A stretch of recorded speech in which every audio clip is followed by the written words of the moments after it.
네, 이제 자료 받으시고요. 앉으시면 시작하도록 하겠습니다.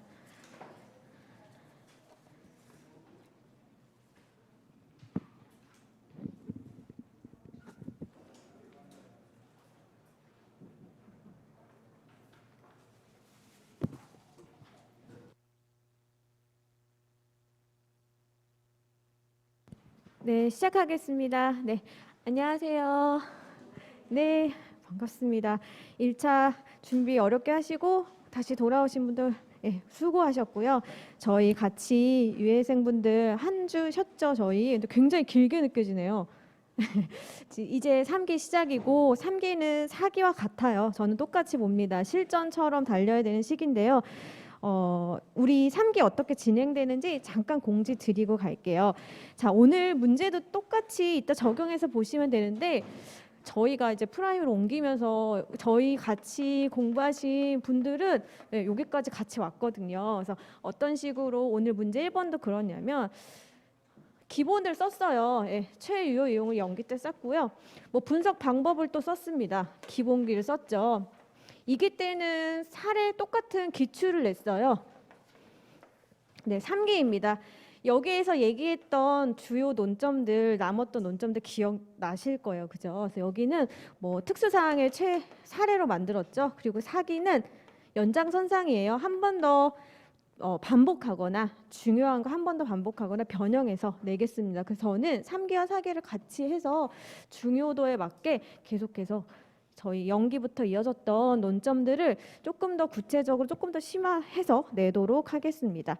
그리고 두 번째 공지는요. 저희 채점 팀장님이 바뀌셨어요. 같이 따라오신 분들은 이제 낯선 분일 거고 이번에 들어오신 분들은요. 최혁순 평가사님이라고 이론을 60.5점 받으셨거든요. 그래서 굉장히 차분하시고 찬찬히 잘 봐주실 테니까 그분의 채점에 의해서 3기, 4기를 꾸려가겠습니다. 그리고 공부 방법은 뭐 우리가 하던 대로 이제 달리는 거잖아요. 근데 조금 구체적인 팁을 하나 더 드리면요. 유해생과 동차생 구분 없이 이제 3기 올라탔잖아요. 그러면 똑같이 가는 거예요. 유해인이 동차생 상관없습니다. 그런데 우리가 이론에서 제일 어려운 게 막판 쓰기거든요. 잘 안 돼요. 근데 연기 1기, 2기에는 내용이 좀 안 됐나? 그래서 그런가? 이런 생각을 하거든요. 지금은 내용은 다 됐다는 전제 하에 그냥 물리적인 쓰기력이 부족하다라고 생각을 하시고 쓰는 연습을 좀 많이 하셔야 돼요. 그래서 그 지금 들어온 우리 동차 분들은요. 쓰기가 혹시 부족하다 싶으면 연기 1기 이때 단문이거든요. 단문을 오늘 토요일 오기 전에 개별적으로 쓰셔도 전 좋다고 봐요. 그 유해생 있죠, 유해생분들. 여기는 우리 동차분들 똑같지만 조금 구체적으로 얘기하면 유해생분들은 조금 더 속도를 내고 싶고 100점 분량을 좀 더 잘 쓰고 싶으시잖아요. 그러면 4기에는 저는 100점, 300점 쓰라고 얘기하거든요. 그런데 아직 3기니까 주 중에 한 번을 100점을 써도 저는 좋다고 봅니다. 그래서 동차나 유해나 지금 3기 시작 똑같고 똑같이 달리는 거 똑같아요. 그런데 쓰기의 문제에 있어서 조금 배점 분량은 나눠서 말씀드려요. 조금은 적은 문제로 빨리 주중에 올려서 토요일 날 완벽하게 좀 쓰고 갈 수 있도록 밑바탕 조절하시고, 유해생분들은 지금까지 달렸던 걸 조금 더 끌어올리려면 주중에 100점 써도 저는 좋다고 봅니다. 그래서 쓰기 문제 한번 고민해 보시고요. 자, 오늘 문제에 들어가 보겠습니다. 네, 문제 1번부터 4번까지인데요. 3기는 전범위 랜덤이고 연기에서부터 이어졌던 논점들 최종적으로 확인하는 단계입니다. 그래서 문제 1번 한번 보실게요. 자, 연기에는 최를 써봐라. 1기에는 분석 방법 2가지 써봐라. 왜 달라지는지 써봐라. 그리고 2기에는 동일한 사례 기출 똑같이 봤고요. 3, 4기는 변형되고 강조하고 싶은 부분을 내겠습니다. 오늘은 보시다시피 사례 한번 보시죠. 문제 1번. 이거 어떤 회차 패턴인가요? 28회 1번과 동일합니다. 사례를 주고 최유효 이용 분석 관련해서 물어보는 건데요. 28회 우리는 이제 33회 격차가 있긴 한데 조금 최근이긴 해요. 그래도 이런 문제를 어떻게 쓰는지 오늘 사례형 답안지 꼭 노트를 해서 답안지 1번급에서 내가 긴장하지 않도록 사례가 나온다고 하면 그래서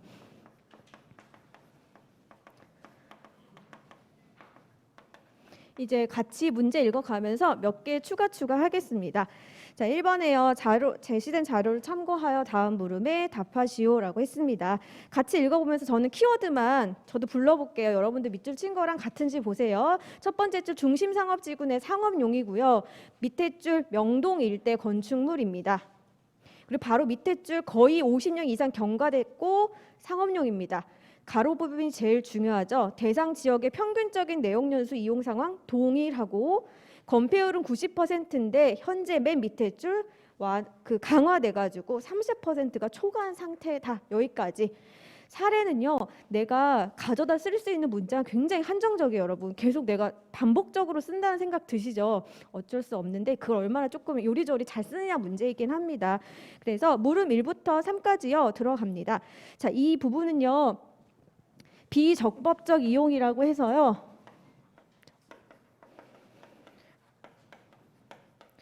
자, 미국식으로는 이렇게 부르고요.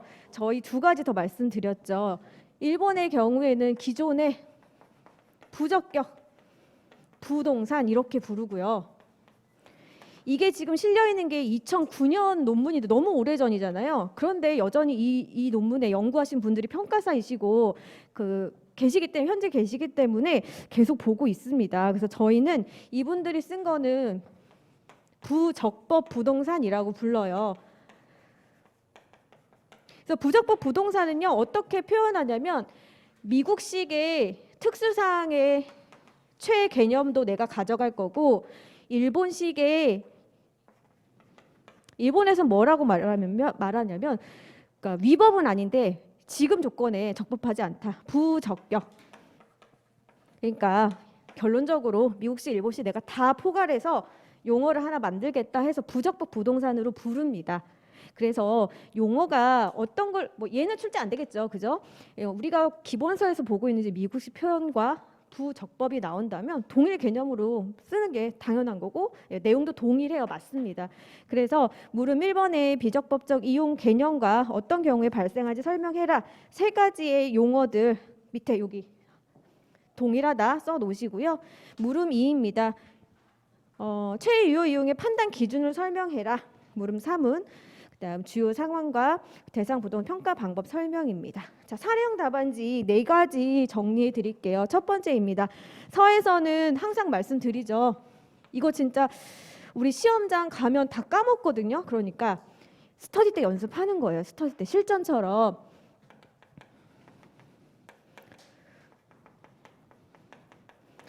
서에서 우리 되게 논리 정연하게 서술식 보여주잖아, 서결에서. 그런데 사례형만큼은 제가 계속 말씀드렸죠.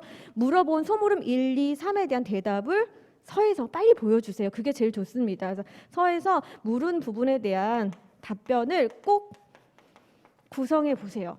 그러면 답안 채점자가 넘겼을 때 그 흔한 말들 다 필요 없고 이 친구가 지금 문제 낸 거 맞췄나 못 맞췄나 그거 먼저 보고 싶어 할 거예요. 그래서 첫 번째 서에서 답변을 꼭 챙기셨으면 좋겠고, 두 번째 그것도 계속 말씀드렸습니다. 오늘은 짧아요. 그런데 1구부 때 기억나시죠? 1구부 사례한 거 201호는 집합 건물이 아니다. 그 문제에서 굉장히 길어요. 그럴 때 목차는 반드시 정말 여기 문제 그대로 다 갖다 적는다. 목차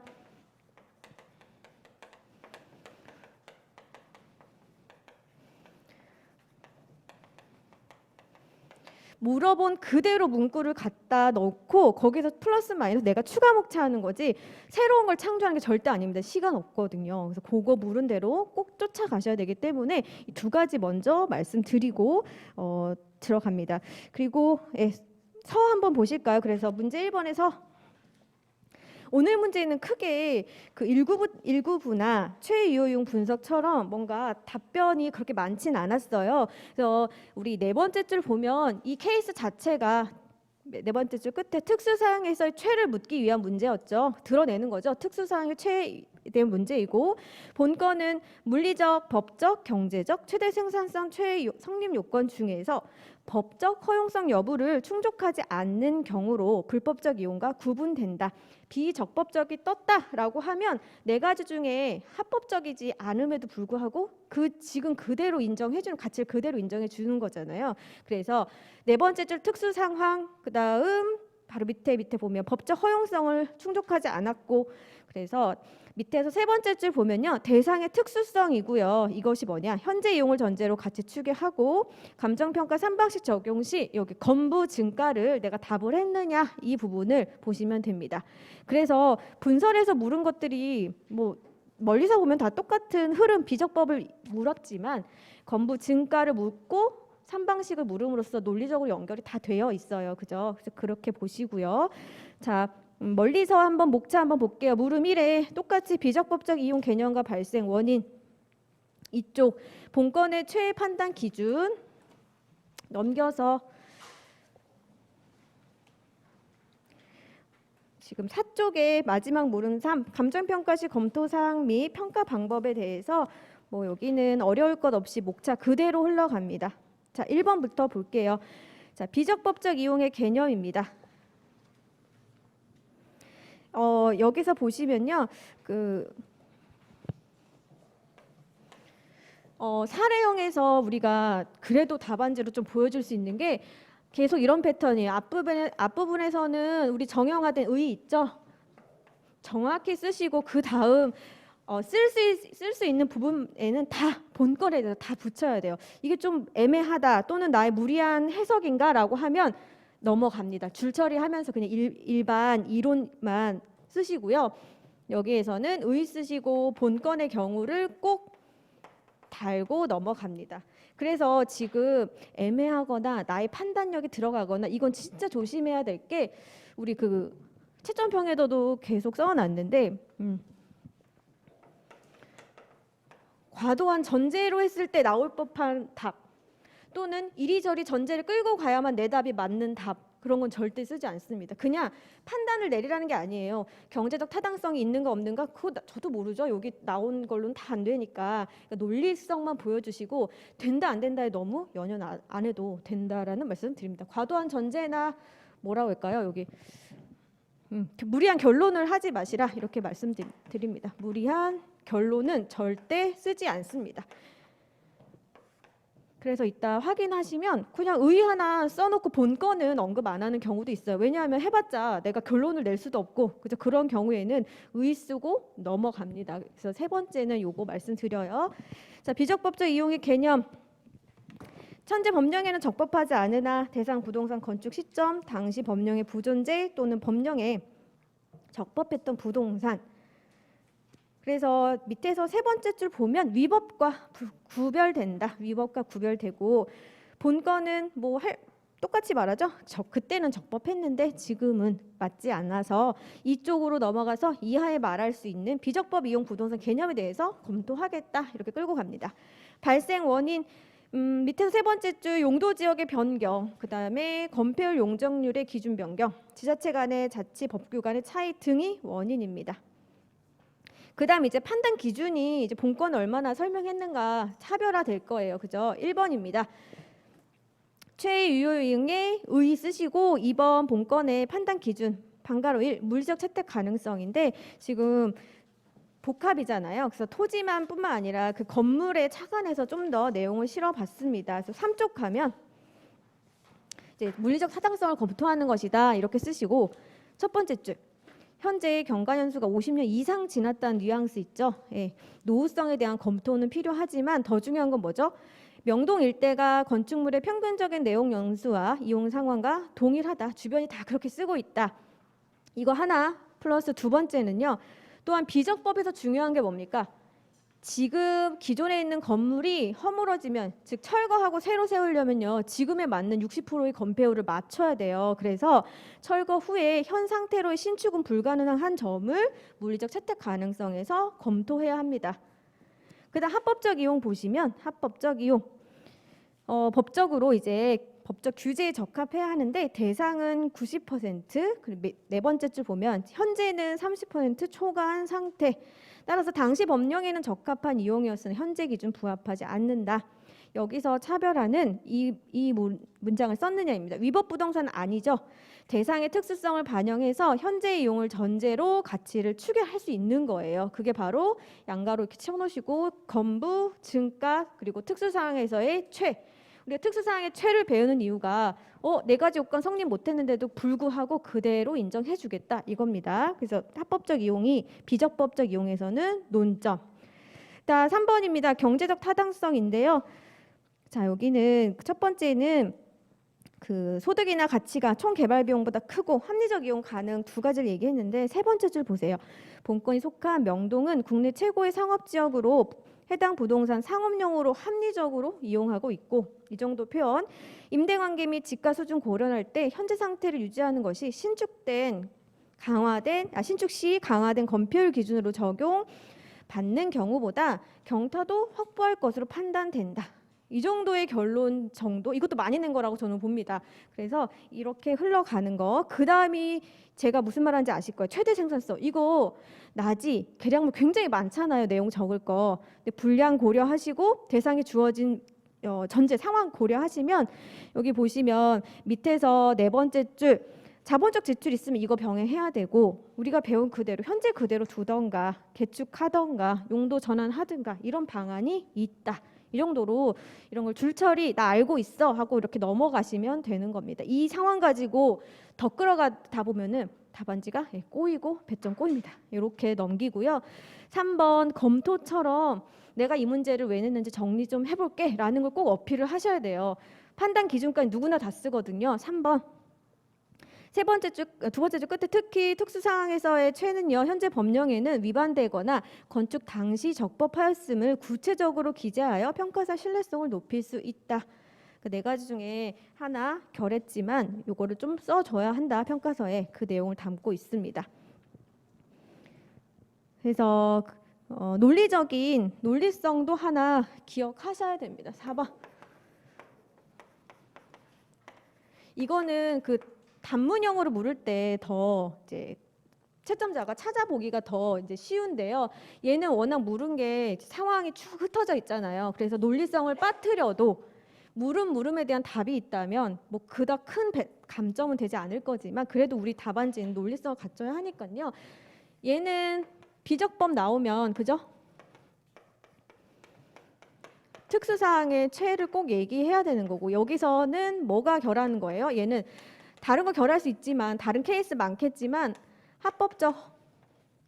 법적 부분을 결한 거고, 비적법적 이용이라고 해서 모두 같이 증가에 대해서 얘기하진 않겠지만 대부분 이렇게 쓰는 거라고 하면 뭐죠? 건부 증가가 발생하고 이를 어떻게 처리하는가 3방식. 요거를 하나 기억해 놓으시면 이제 물음 간에 연결해서 조금 더 쉽지 않을까 싶습니다. 그래서 사례가 만약에 낮다, 길다라고 하면 이렇게 쪼개서 고민해서 답안지를 맞춰 보시길 바라고요. 마지막 물음 3번입니다. 저희 이거 2기 3주에 똑같이 썼습니다. 그래서 5쪽으로 가시면요. 5쪽. 자, 이 부분 연습하는 거예요. 내가 2기 때 단순히 물었던 의 이제 잘 썼는지 보시고요. 그 다음 사안의 경우 이렇게 가시면 돼요. 5쪽에 가면 세 번째 줄 이제 의의를 다 썼고, 과거 당시 건폐율 90, 지금 기준이 적법한지 여부와 현재 30% 강화된이겠죠. 강화된 기준 차이를 확인하여야 한다. 따라서 특히 건폐율이라는 건 부동산 가치에 영향을 미치기 때문에 위법 이용을 아닌 것을 확인하는 것이 중요하다. 또 2번 기준 시점 및 조사 범위입니다. 양쪽의 기준 시점 조사 범위는 뭐 1950년대, 60년대 나왔지만 지금 현재 평가일인지 건축 허가일인지 명확하게 나오지 않았기 때문에 기존의 썼고요.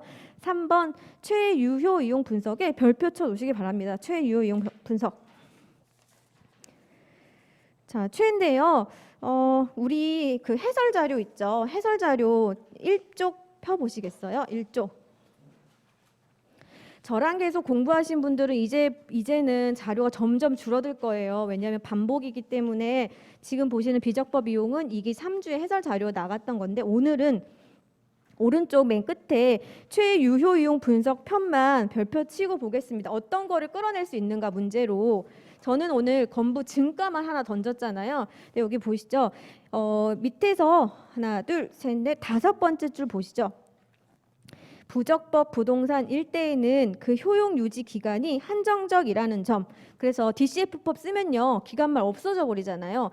그리고 최고의 가치가 있다는 점을 그대로 최유효이용 상황이라고 판단해서는 안 된다는 점. 그러니까 분석해야 한다는 점이고요. 합법적 상황은 아니나 법적으로 그 부적법한 부분을 인정한다는 점. 그리고 이건 조금 더 기억해 두세요. 부적법 부분에 대한 일반적인 거래 당사자의 선호도가 부동산 경기 변동과 사회 분위기에 또 따라서 달라질 수 있습니다. 그래서 무조건적으로 지금 10층 이용인데 내가 15층 이용하고 있다. 이게 지금 오늘은 건부 증가를 무조건 좋다라고 끌고 갔지만 상황에 따라서 좀 달라질 수도 있겠다. 이 얘기도 챙겨 놓으시고 우리 5쪽으로 답안지 돌아와서요. 저희는 건부 증가만 얘기하고 있는 겁니다. 그래서 네 번째 줄 보시면요. 불일치 원이 조사하고요. 그 불일치에 따른 가치 반영은 최애 상태와 부동산과 비교해서 증가 또는 감가 상태로 파악해야 한다. 본건의 경우 건별 변경에 의해 부동산 가치는 이제 증가겠죠. 기존에 가지고 있던 90% 기존에 했던 건축물은 분명 증가가 일어날 겁니다. 6쪽으로 넘어가서는 시상가액 조정에 대한 얘기. 요거는 일반론만 써놨습니다. 이렇게 보시고요. 그 다음 3방식에서 이제 어떤 걸 표현해야겠습니까? 저 논리성에서 건부 증가 썼는지 안 썼는지가 답안지 차별하겠죠. 이 문제의 논점을 아느냐 모르느냐. 1번 원가입니다. 원가. 세 번째 줄 현재 부동산은 비적법 이용에 따라 가치 증가분 발생하였다. 그 전제로 쓰고 있어요. 그래서 우리나라의 경우 건부 증가는 일본과 우리나라는 어떻게 반영? 토지에 귀속한다고 보고 개별 요인으로 처리합니다. 그죠? 비교 방식에서는 사례 수집 얘기 잘 하시면 돼요. 근데 여기는 세 번째 줄 명동지역 내 유사 사례가 많아요. 근데 우리가 쓸 수 있는 게 뭐죠?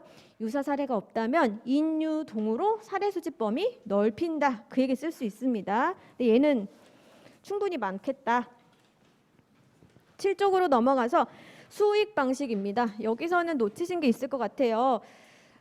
일단은 기존 그 논문에서는 수익 방식이 제일 적절하지 않겠나라는 의견을 보내요. 왜냐하면 그 현재는 기존 과거 기준으로 90% 기준으로 했을 때 그 건축물 그대로 임대료가 산정될 수 있잖아요. 그러니까 여기 보시면 두 번째죠. 건부 증가를 반영한 상태예요. 가치로 추계돼서 적산가액과 비중가액과 이제 유사하게 도출될 것이고 더 하나 다른 점은 DCF법 할 때요. 아까 계속 무한정은 아니잖아요. 기간 말에 없어질 수 있어요. 그래서 다소 낮게 추계될 수 있음에 유의하고 그 4번은 시상가액 조정 얘기입니다.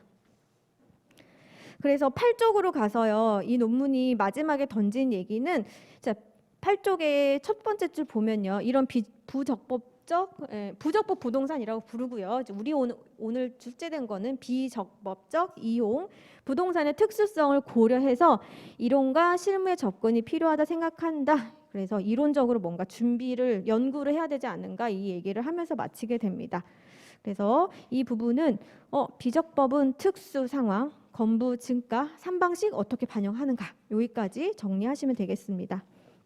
이렇게 하면 저희 물음 1번이 이제 정리가 됐고요. 네, 문제 2번으로 가보시죠. 문제 2번입니다. 자, 문제 2번도요.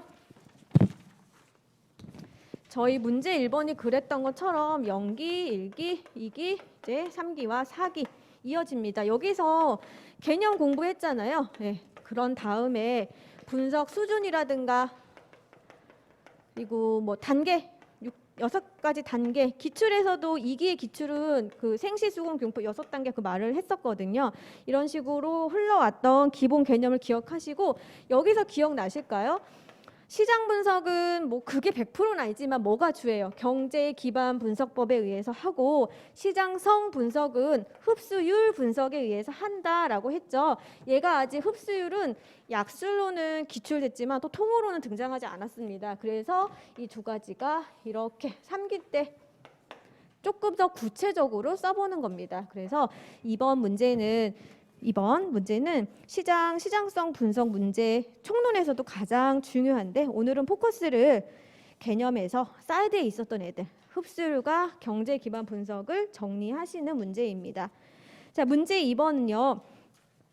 소물음 1에서는 유형별로 좀 얘기해봐라 라고 했고 물음 2번, 그러니까 소물음 2번 보시면 시장 분석의 결과가 최유효이용 결정과 감정평가 3방식 적용에 미치는 영향을 설명하시오라고 했습니다. 그래서 우리 분석과 분석 간의 그 비교하는 문제 계속 출제됐잖아요. 그래서 우리 이때는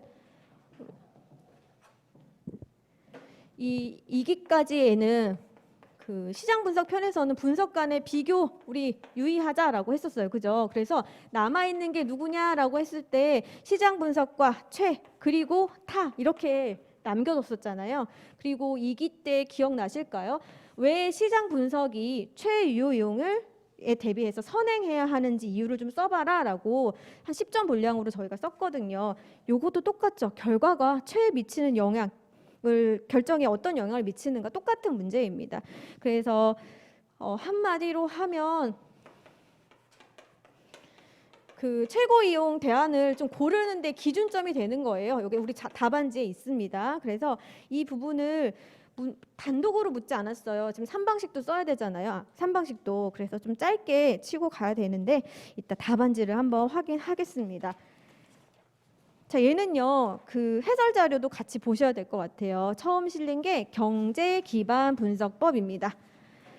자, 경제 기반 분석은 시장 분석에서 등장을 하는 거고 자, 여기는 기본서에선 좀 소개가 안 됐던 내용이기 때문에 돌아가서 복귀할 내용이 좀 있습니다. 그래서 여기 목차만 쳐볼게요. 일단 개념 등장하고 분석 절차 그리고 유형별 수요 추정 방법 4.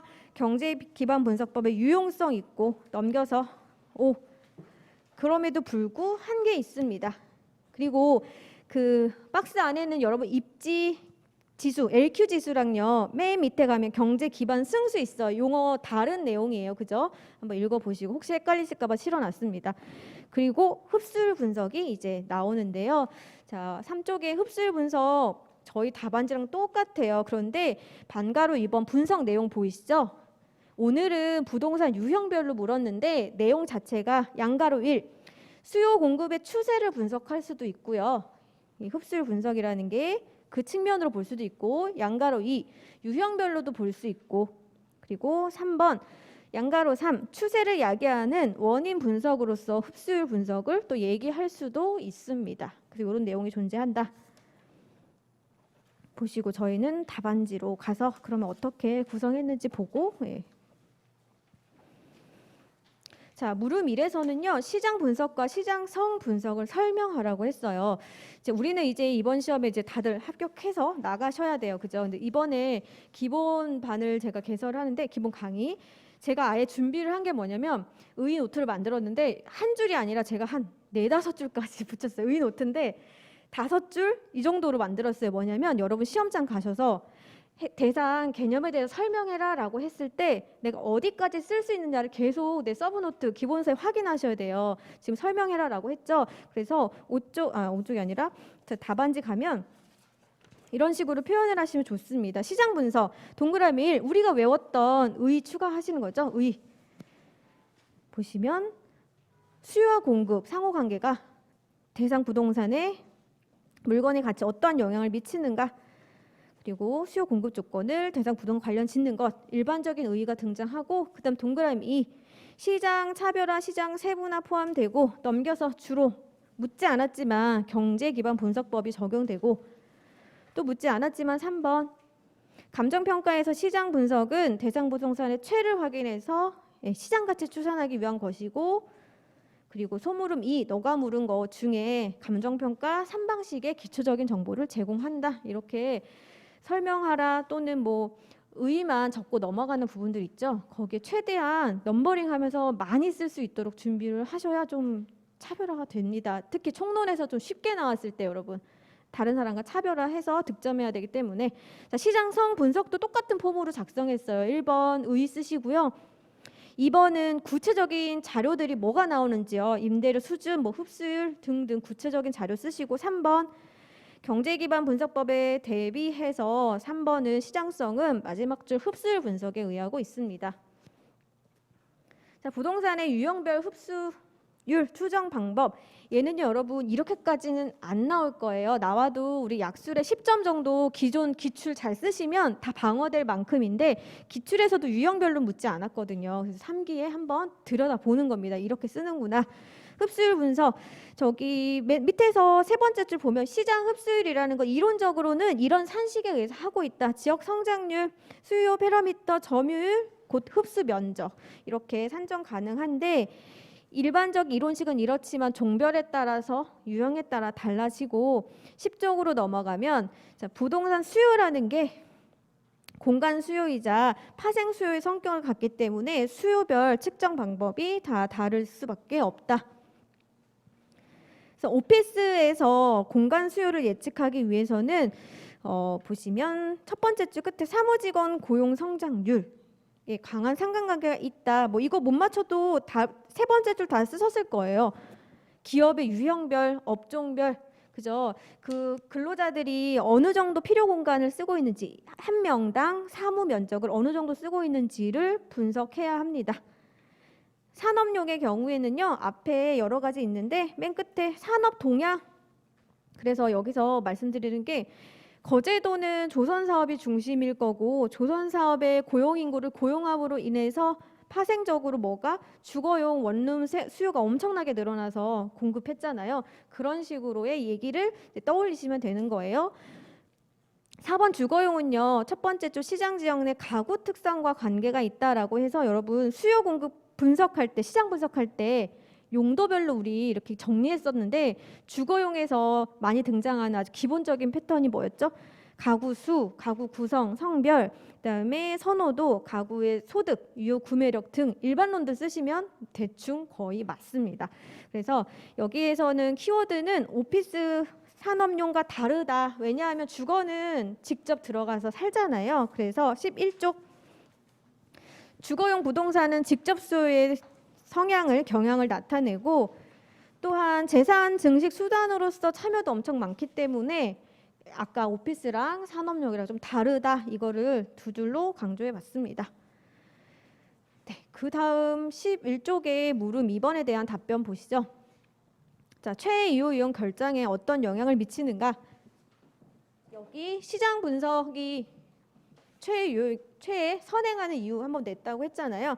그래서 답안지에는 이 부분만 잘 들어가면 돼요. 최고의 이용 대안을 결정하려면 시장의 전반적인 수준 분석 사항이 있어야 되잖아요. 그래서 우리 이거 왜 이렇게 선행합니까? 라고 했을 때 지역성이라는 키워드 한번 드렸고요. 그 지역의 특성을 알아야, 즉 시장 분석에 의해 수요 공급의 상태를 알아야 내가 최를 결정하니까 지역성. 그리고 두 번째는 구체적으로 최유효 이용의 판단 기준이 되기 때문에 그리고 이거를 한 번 더 늘려 쓰는 건데요. 금방 얘기했던 거 3번. 이게 제일 중요하긴 하죠. 3번. 최고의 가치를 창출하는 그 대안적 용도를 확인하려면 앞에 반드시 뭐가 필요하다? 예, 시장 분석이 필요하다. 그런데 결에서도 말하지만 이제 우리는 시장 분석이 법에 규정되어 있지 않기 때문에 좀 흐지부지잖아요. 이제 그 얘기를 결에서 써주면 됩니다. 그래서 여기 답안지 한번 보시죠. 1번 동그라미 1은 의, 동그라미 2는 최선의 이용과 동그라미 3은 최고의 이용인데요. 결론적으로 4번 시장 분석 결과로서 나타나는 가능한 이용 방법은 최애 결정을 위한 여기 최적에 대한 선택 기준이고 경제적 판단 기준이 된다라고 해서 마무리를 했어요. 그래서 이 아래 개념들은 동그라미 2번과 3번에서 계속 확인할 수 있습니다. 그 원가 방식 보시면요. 키워드 두 번째 줄 현재 건물의 제조달 원가, 그러니까 비용 현황 확인할 수 있어서 제조달 원가 파악, 바로 밑에 감가수정 관련해서 시장 상황, 그리고 또 바로 밑에는 개발업자가 이윤을 남길 수 있는가 이윤 산정, 그 다음 개발 부동산 영향을 받을 수 있는 12쪽으로 넘으면 경제적 감가 있죠. 거기까지. 비교 방식에서는요. 첫 번째 줄 끝에 경쟁되는 부동산을 확인해서 대상 부동산과 비교 가능성을 결정하는 것. 두 번째로 얘기하는 건요. 밑에서 두 번째 줄 끝에 시장 상태 변화에 대해 사례 부동산 매매 가격을 보정한다고 하면 시장 분석 결과치를 가지고 할 수도 있다라고 해서 영향을 주고요. 수익 방식입니다. 수익. 두 번째 줄 다양한 흡수율, 임대료, 수익률, 예상 수익률 등 정보 제공하고요. 정보 제공. 바로 밑에 보면 경제적 위치 확인해서 환원율, 할인율 결정해요. 별표 치시면 즉 수익 방식은 자료 적용을 위한 대상 자료 수집은 물론 플러스 시장의 일반적인 조건에 대한 검토도 가능해지게 합니다. 그럼 양자를 이렇게 한 줄로 정리를 했습니다. 이렇게 보시면 되고요. 결에서요. 앞서 말한 13쪽 보시면요. 13쪽. 자, 시장 분석이 지역 분석이랑 연결돼서 나왔던 거 기억나시죠? 지역 분석. 이때 제 답안 마무리 보시면 지역 분석도 시장 분석하는 거랑 유사하고 동일하고 양자를 상호 호환해도 되겠다. 보완적으로 이해하면 되겠다. 단 우리 결에서처럼 보시면 명확히 규정하고 있지는 않습니다. 시장 분석을요. 그래서 우리 뭐라고 얘기하냐면 시장 분석은요. 지역 분석과 개별 분석에서 그쳐서만 안 되고 가로치시고요. 시장 참가자의 속성, 수급 추이, 그 동향 이게 일본의 부동산 평가 기준이요. 우리가 이제 일본식 따라가잖아요. 일본식으로 지역 분석, 개별 분석해서 가격 내고 있잖아요. 그러니까 일본식 평가 기준에서 이 시장 분석이 명확하지 않으니까 지금 가로치라고 한 부분 있죠. 예, 시장 참가자의 속성, 수급 추이, 그 동향 요것도 봐라. 그렇게 한 다음에 지역 분석하고 그렇게 하고 개별 분석해라라고 기준을 넣고 설명을 하고 있습니다. 그래서 시장 분석이 없다 하더라도 우리도 이런 것을 고려해서 분석해야 한다. 이렇게 가시면 되겠어요. 이렇게 하면 됩니다. 그죠? 됐어요. 자, 문제 2번은 연기의 개념에서 나왔던 좀 조금은 사이드적인 흡수율 분석의 유형별 흡수율 분석을 얘기했고요. 문제 3번 가시죠. 문제 3번. 문제 3번은 해설 자료에는 가치 하락분에 대한 규정 정도입니다. 얘는요. 뭘 기억하시냐면 지금 더 특별한 건 없어요. 가치 하락분이 나왔을 때 계속 말씀드리는 게 진짜 중요한 게 얘가 평가 방법 묻는지 우리 기출영어 처리 그 안건의 처리 방법 묻는지 이거 헷갈리면 안 되고 가치 하락분 나왔다고 해서 무턱대고 발생 전, 발생 후 가치에서 비교해서 구하고 그 얘기로 바로 빠지시면 안 된다는 거예요. 그래서 만약에 가치 하락분이 또다시 나온다고 하면 이 평가 방법은 실무 기준 근거에서 아주 구체적으로 스티그마까지 물었잖아요. 그래서 이제 덜 출제돼 아직 남아 있는 이런 1조 건, 조만 건 그리고 남아 있는 뭐였습니까? 가치 하락분 그 폐기물이 매립된 토지처럼 가치 하락분 떴다라고 해도 이 안에 내용을 조금 디테일하게 좀 쓸 수 있어야 한다. 이 얘기를 말씀드리고 싶어요. 가치 하락분 이제 누구나 다 잘 쓰니까요. 오늘은 이제 1조 건, 그 조만 건이 나왔는데 이 1조 건의 그 보상이라고 할까요? 그 용어는 제가 적절치가 않은데 그 보상 대상 있죠. 이거 실무 문제에서 구하는 거 나왔죠. 아파트 호별로 쭉 주고 1조 건이 침해되는 호수 회계분석법에 의해서 결정하는 거 있죠. 그런 것처럼 실무에서 떴기 때문에 우리도 충분히 할 수 있습니다. 그래서 여기 한번 보시면요. 여기는 1조 건, 조만권 침해에 따른 가치 하락분에 대한 평가를요. 감정평가 3방식에 의해 설명하라고 했어요. 그래서 목차도 원가, 비교, 수익, 방식 똑같이 갑니다. 자, 문제 3번 13쪽 보시죠. 이제 돌아가서 여러분들이 복귀할 일은요. 3방식은 잘 쓰셨을 거고 1조 건과 조만 건에 대해서 각각 4점, 5점 분량으로 5점은 조금 많을 것 같아요. 그러니까 의의, 인정 요건 이렇게 정리하시면 좋겠습니다. 1조 건, 조만 건은 의의 오늘 처음 써 보셨을 거예요. 그죠? 그다음에 인정 요건. 1조 건은 인정 요건 돼요. 법적 권리로 되는데 조만 건은 그 세모죠. 아직 법적 권리까지는 아니어서 이하의 세 가지 요건을 만족하면 대체로 조만권 인정된다라고 정의되거든요. 그래서 돌아가서 복귀할 부분은 이 부분 정도밖에 없을 거예요. 가치 하락분은 이제 저랑 한번 보시고요. 답안지 한번 볼게요. 그래서 1조 건이란 해서 법률상으로 일정한 양 1조, 즉 햇빛을 확보받을 수 있는 권리로 인적 건물 등에 대하여 자기 집에 태양 강선이 충분히 닿지 못하게 생기는 재산적, 정신적 피해에 대하여 보상을 청구할 수 있는 권리. 1조건이 인정되느냐 안 되느냐는요, 그거 한번 찾아보시죠. 1조건은 건축법 61조 1조 등의 확보를 위한 건축물의 높이 제한 있고요. 그리고 시행령도 있습니다. 령. 그냥 고기 확인해서 보시면 돼요. 89조. 그래서 건축법 또는 건축법 시행령 그리고 플러스 판례가 얘기하는 혹시 이 실무로 정리가 되셨을까요? 동지 기준으로 있죠. 오전 9시부터 오후 3시 연속 2시간. 그리고 동지 기준 오전 8시부터 오후 4시까지 총 4시간. 이거 중에 한 개만 만족하면 1조건 침해 안 받는다고 하잖아요. 그죠, 여러분? 그래서 이 두 부분은 지금 답변 짧게 줄 처리하고 넘어가잖아요. 나 알고 있어. 이 정도로 넘어가니까 내가 복귀할 때는 한번 찾아보는 거죠. 61조 한번 눈으로 한번 보시고, 네, 동지 기준 이거 아마 실무에서 판단하는 걸로 많이 보셨을 거예요. 그래서 이 부분으로 정리 조금 부탁드리고, 조망권 한번 볼게요. 조망권은 조망 침해 대상이 되는 가치가 있는 권리, 그 의미는 다양하게 정의될 수 있으나 경치나 풍경, 즉 경관을 바라보는 행위적 측면에서 권리를 말합니다.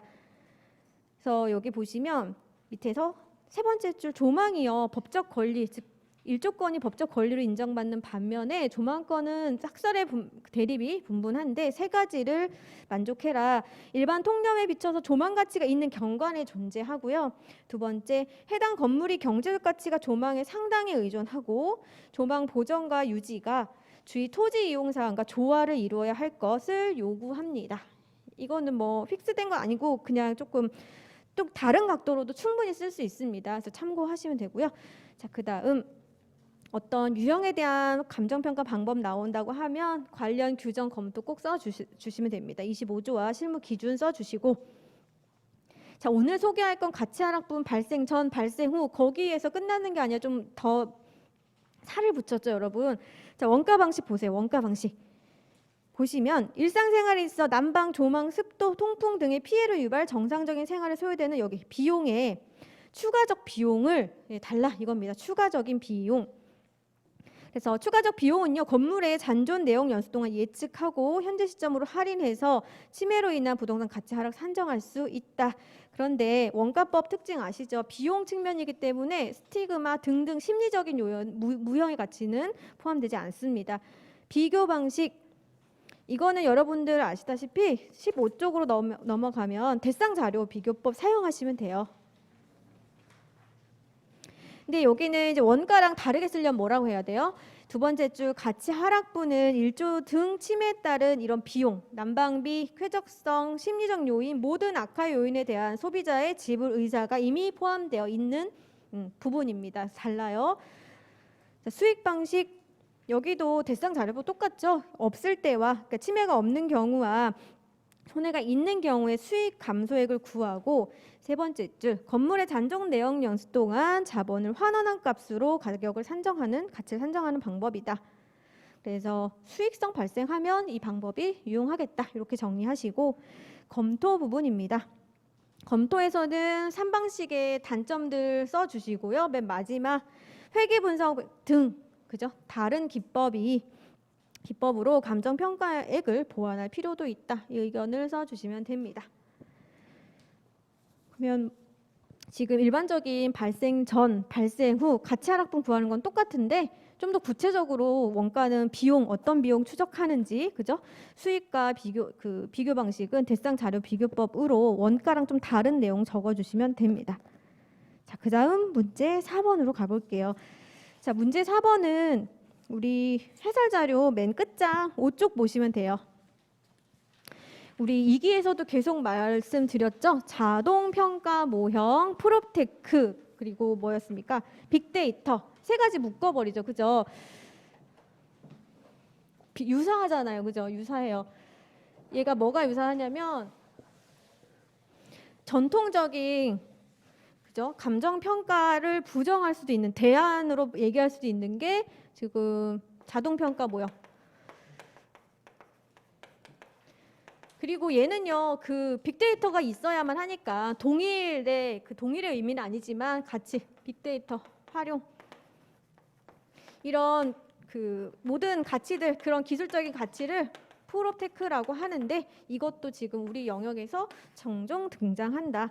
그래서 얘는 뭐랑 전통적인 삼방식에 의한 이거보다 더 중요한 건 뭐겠어요? 감정 평가를 대신할 수 있는가? 더 큰 테두리에서 말할 수 있는 애들의 등장이에요. 그죠? 그래서 오늘은 맛보기로 이제 빅데이터에 대한 얘기를 답안지로 구성해서 왔습니다.